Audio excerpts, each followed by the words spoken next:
President Biden's goal of making 50% of all new vehicle electric by 2030 and shifting to 100% pollution-free electricity by 2035.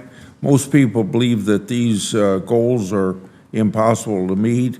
Americans don't want and can't seem to afford the dramatic shift to expensive EVs, and 79% of the fossil fuel energy mix can't change overnight.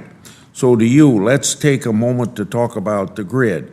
Does the United States currently have the infrastructure in place to even come close to achieving Biden's renewable goals?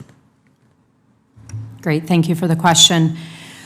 From a transmission infrastructure perspective, transmission serves multiple needs: access to the grid, reliability, resiliency, security, and ultimately, obviously, allowing electric vehicles or the electrification of our economy.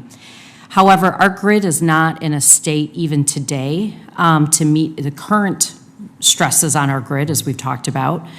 And given the timeline to build, the time it takes to plan a transmission project to the time we actually put a transmission line into service, on average, if all goes well, it takes 7 years. I gave you an example of a project that has taken at least 12 years. So the challenge, I think, from a transmission infrastructure perspective is that while the utility sector has made significant strides in decarbonizing, I think we've gotten to about probably almost 50%, reduction in carbon. Sort of the remaining distance is the hardest to go. I think you've answered that question well. You mentioned the Cardinal Hickory Creek Transmission Project from its delays because of environmental reviews. Why is it taken, hasn't 10 years been enough time to complete that project? Who's to blame in that regard? Well, the project faced litigation from both local groups and national environmental groups that sought to litigate the portion of the project that crossed federal wildlife refuge. That was the 1.3 miles. And so it's been tied up in multiple court venues. And at the same time, we've been urging the federal agencies to continue to do the work so that when we received the outcome of the court ruling, we could be in a position to expeditiously move forward with the remaining construction on the project. Wow, friends! Experts have announced that hundreds of millions of dollars in unclaimed money is currently left over in numerous states. So now's the time to take action and claim any available relief money from your state. You may be surprised by how much money that you can claim. So please make sure that you watch until the end of this video for everything that you need to know. Also, to say thank you for being part of this community. Every Friday, I will be announcing several winners for the Walmart gift card giveaway.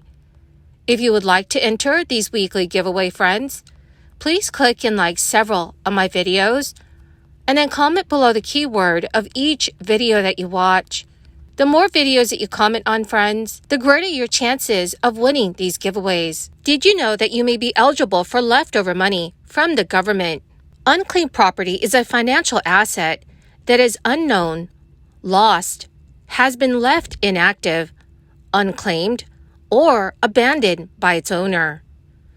The most common types of unclaimed property are dormant bank accounts, unclaimed insurance proceeds, stocks, uncashed checks, credit balances, and refunds. Across the nation, more than $20 billion is waiting to be reclaimed by citizens who may not even know they may be owed cash from unclaimed property. According to the National Association of Unclaimed Property Administrators, 1 in 7 Americans has unclaimed property, even if you have checked in the past and did not find any unclaimed property. The association suggests checking for annual updates. According to ABC News, people can go to unclaimed.org to check to see if they have unclaimed property. Then, if found, users are able to submit a claim through the platform. Florida's chief financial officer recently announced that more than $31 million in unclaimed property have been returned to the Florida resident. Florida's chief financial officer recently announced that more than $31 million in unclaimed property has been returned to Florida residents this past summer. Since 2017, more than $2 billion in unclaimed property has been returned to Florida residents. Currently, more than $900 million belonging to Colorado residents is sitting unclaimed in the state's hands. Across the state, every county has cash waiting to be claimed by its owner. The Colorado Department of Treasury is in charge of holding abandoned bank accounts, stocks, safe deposit boxes, and other assets until the owners are found. So far, the Illinois State Treasurer's Office has returned $11.5 million in cash and interest in unclaimed property in July. Treasurer Michael Farrick said in a news release that the total also includes $45,000 in stock value. A total of over 12,000 claims were paid. It has been 3 years since a student loan moratorium was first authorized. Repayments and interest accruing on outstanding federal student loan debts have been on pause since March 2020, originally begun under the previous president's administration. It has been extended 8 times over the past 3 years, and most recently by President Biden. The latest decision to keep the freeze going was taken when his administration's broad student loan forgiveness program was put on hold while the courts ruled on it. As part of the deal, the White House and House Republican leaders reach on raising the debt ceiling. There will not be any more extensions. Borrowers will have to prepare to restart payments now that the Supreme Court has deemed that Biden did not have the authority for such far-reaching debt relief.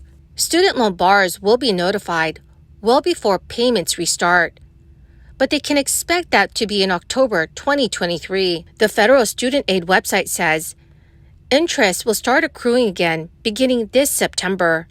As part of the deal, President Biden managed to avoid throwing out his broad-based federal student loan forgiveness program that was then awaiting a Supreme Court ruling, but set a fixed expiration to the pause on payments and interest. There may be some confusion going forward over what borrowers may owe after the legal limbo that the debt forgiveness program went through.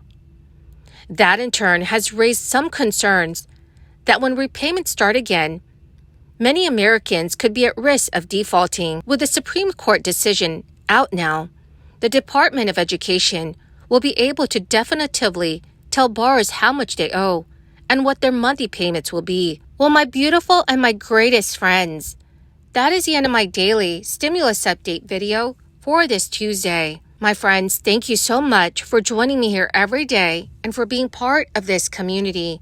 This coming Friday and every Friday, I will be announcing several winners for the Walmart gift card giveaway.